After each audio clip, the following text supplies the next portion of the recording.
let's say demand. So, dito yung demand zone, di ba? So, hintayin nyo bumalik yung price sa demand zone. Ang pag-compute is ganito. So, itong red is yung risk nyo, then itong green is yung reward. So, maraming forex calculator online. Pwede kayong mag-search kung ano yung gusto nyo gamitin, pero isa sa gamit ko is itong forex calculators.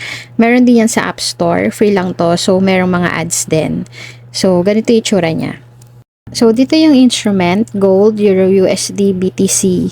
Pwede nyo i-search kung saan kayo nagtitrade. So, sa euro, USD tayo. Then, ito, risk amount, entry price, and exit price. So, yan lang yung lalagay nyo ng value. Or, kung gusto nyo naman, risk percent. Kung ilang percent lang ng balance nyo ang gusto nyong risk. So, nasa sa inyo yan kung ano yung gusto nyo gamitin. Pero ako kasi, ang gamit ko is risk amount. Sa risk amount, ilagay nyo lang kung magkano yung gusto nyong i-risk. Example, $300. Example lang to ha. Gusto nyo $5, $10, $50. Kayo na bahala maglagay magkano yung gusto nyong i-risk. Sa entry price, ilalagay nyo kung saan kayo nag-enter.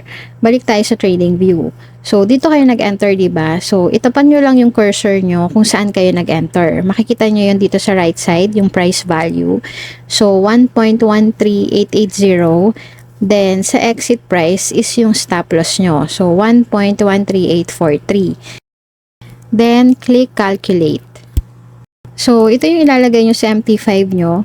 Kung standard account yung inopen nyo, ito yon 8.11. If ito sa mini and sa micro. So, ako standard account yung inopen ko. So, ang ilalagay ko is 8.11 lots. So, dito nyo siya ilalagay sa MT5. Diyan, 8.11, then click nyo lang yung buy kapag ready na kayo mag-entry. So, ibig sabihin kapag yung price or candle na abot niya tong green, meron na kayong profit na $300. Ganyan lang kaliit, 1:1 lang, pero meron kang $300 agad. Depende sa kung magkano yung i-risk mo. Kapag marunong ka na magbasa ng market, you can aim higher to get more profit. Katulad nito, 2.97 reward. So, sa $300 risk, meron ka ng profit na 800 plus reward if naabot ng candle or price itong green na to. Same lang din sa supply or kapag magsasell kayo. Ito yung supply zone. Hintayin yung bumalik yung price sa zone. Kuhain nyo yung price kung saan kayo mag-entry. Lagay nyo dito 1.13914. Then exit price, itong SL nyo, 1.13946. Then click calculate. So standard lots is 9.38.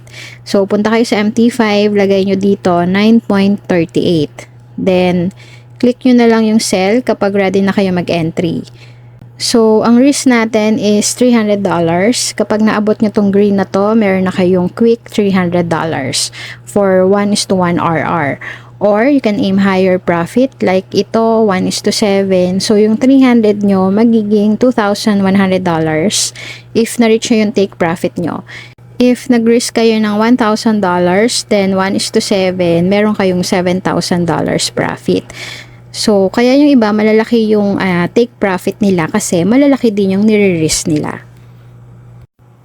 So, ganyan mag-compute ng RR or risk to reward. If you're new to trading, stick with 1:1 RR at first habang nag-aaral pa lang kayo.